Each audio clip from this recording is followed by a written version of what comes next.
Cameroun est en proie à une crise humanitaire majeure suite à des inondations catastrophiques. Cette situation dramatique a conduit le président Paul Biya à mobiliser des ressources considérables pour soutenir les populations touchées. Dans ce reportage, nous allons examiner en détail les mesures d'urgence prises par le gouvernement, les impacts de cette catastrophe sur la région, et les défis à long terme pour la gestion des risques climatiques. Nous explorerons également les réactions des autorités et les implications pour l'avenir de l'extrême nord.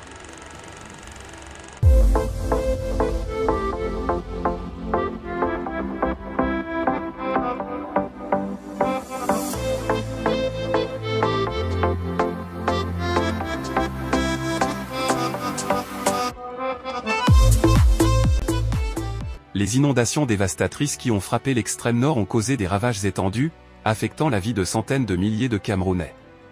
Face à cette situation, le président Paul Biya a ordonné le déblocage d'une enveloppe de 350 millions de francs CFA pour venir en aide aux sinistrés. Cette décision a été annoncée par le ministre de l'administration territoriale, Paul Atanga Nji, lors d'un point de presse organisé ce vendredi. Le soutien financier est accompagné d'une série d'actions destinées à aider les familles touchées. Une attention particulière est accordée à 950 familles du département du Mayo-Danais, une zone particulièrement touchée par les inondations. Cette aide ne se limite pas à l'aspect financier, une mission d'évaluation interministérielle est prévue cette semaine dans la région.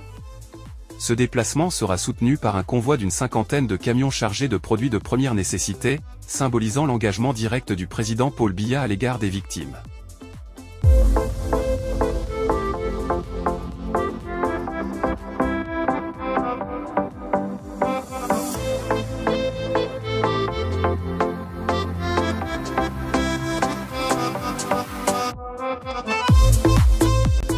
Le bilan de la catastrophe est alarmant. Les inondations, attribuées aux fortes pluies exacerbées par le changement climatique, ont causé 11 décès et touché 200 000 personnes. Les dégâts matériels sont considérables, 103 000 hectares de cultures ont été détruits, 185 écoles primaires et 13 lycées ont été inondés, 1178 têtes de bétail ont été emportées, et 8000 maisons ont été réduites en décombres. Ces chiffres illustrent l'ampleur des pertes et l'urgence de l'intervention gouvernementale. Les autorités camerounaises ont fait preuve d'une mobilisation significative face à cette crise. Le président Paul Biya a exprimé ses condoléances aux familles endeuillées, et le Premier ministre Joseph Diangut a appelé à une mobilisation accrue pour répondre à cette situation critique. Ces gestes témoignent de l'engagement des plus hautes autorités envers les victimes et soulignent l'importance d'une réponse coordonnée. Toutefois, cette crise met également en lumière des défis importants pour l'avenir. Les inondations récurrentes dans l'extrême nord soulignent la nécessité de renforcer les infrastructures de protection contre les inondations. Il est impératif d'améliorer les systèmes d'alerte précoce pour anticiper et gérer les crises de manière plus efficace. Ces mesures doivent inclure des investissements dans la construction de digues, le renforcement des infrastructures routières et la mise en place de systèmes d'évacuation rapide.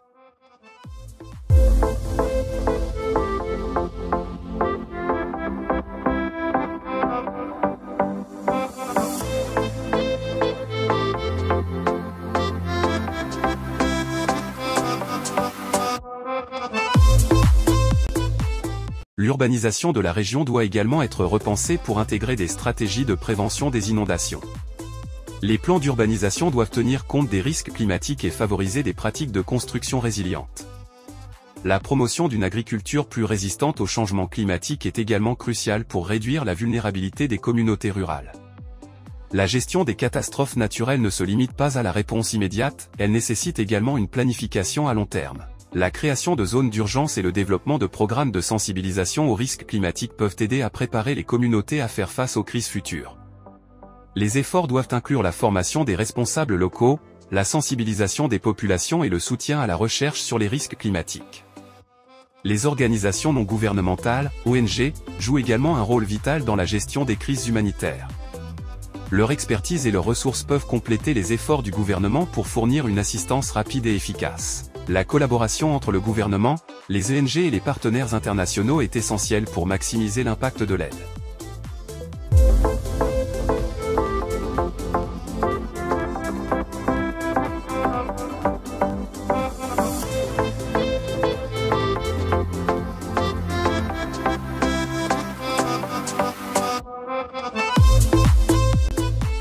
La situation actuelle offre également une opportunité de renforcer les politiques de gestion des risques climatiques à l'échelle nationale.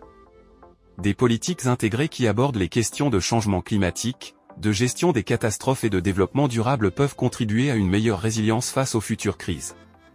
Il est également important d'évaluer régulièrement les mesures prises pour s'assurer qu'elles répondent efficacement aux besoins des populations affectées. Les retours d'expérience des bénéficiaires de l'aide peuvent fournir des informations précieuses pour améliorer les interventions futures. La solidarité nationale et internationale est cruciale pour surmonter cette crise. La mobilisation de ressources, l'engagement des autorités et le soutien de la communauté internationale peuvent aider à atténuer les effets de la catastrophe et à soutenir la reconstruction de la région.